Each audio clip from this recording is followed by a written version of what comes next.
सवाल से शेयर कंदासीं। मलीर पुलिस हैदराबाद में कार्रवाई कंदे मुबीना तौर अगवा थियल मासूम वारड़े के बासाब कराइण जी दावा कई आहे। SSP मलीर इरफान बहादुर वाचर ॿिनि वरियनि जे वारड़े मौसिब के वॾी अग गडाब वारे इलाइक़े मां अगवा कयो वियो, जंहिंखे हैदराबाद जे लतीफ़ाबाद वारे इलाइक़े मां बासाब कराइण औरत समेत ॿिनि जवाबदारनि खे गिरफ़्तार कयो वियो आहे। ब्रेकिंग न्यूज़ सवाल से शेयर कई पिया। मलीर पुलिस हैदराबाद में कार्रवाई कंदे मुबीना तौर अगवा थियल मासूम वारड़े के बासाब कराइण जी दावा कई आहे।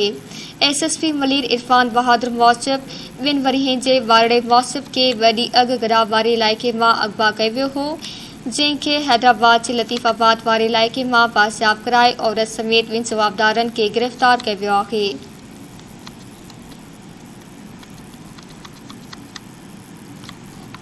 ख़बर आवाज़ से शेयर कई पिया। मलीर पुलिस हैदराबाद में कार्रवाई कंदे मुबीना तौर अगवा थियल मासूम वारड़े के बासाब कराइण जी दावा कई आहे। इन जा वधीक तफ़सील मालूम कंदासीं सज्जाद छजड़ो खां। जी सज्जाद आगाह कजो।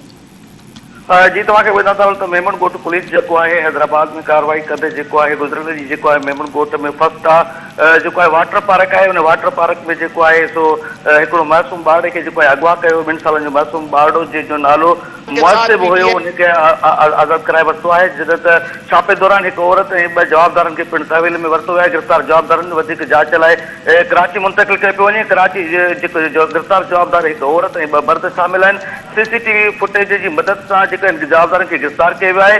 ऐं जॾहिं त ॿार खे गुज़िरियल ॾींहं जे फर्स्ट पार्क मां जेको आहे सो अगवा कयो वियो ऐं गिरफ़्तार जवाबदारनि खे वधीक जांच लाइ AVCC पुलिस हवाले कयो वेंदो। SHO मेमन ॻोठ जो चवणु आहे त जेको आहे सो कामयाब कार्रवाई ते जेको इहो सॼो क्रेडिट आहे SSP इरफान बहादुर जे हुकुम ते कार्रवाई कई आहे। ऐं जॾहिं त जेको आहे सो आईंदा बि अहिड़ियूं कार्रवायूं करे जेके ॾोहाइनि उन्हनि खे केतिरे किरदार ते पहुचाए वेंदो। जी महिरबानी सज्जाद तफ़सील ॾियण जे लाइ।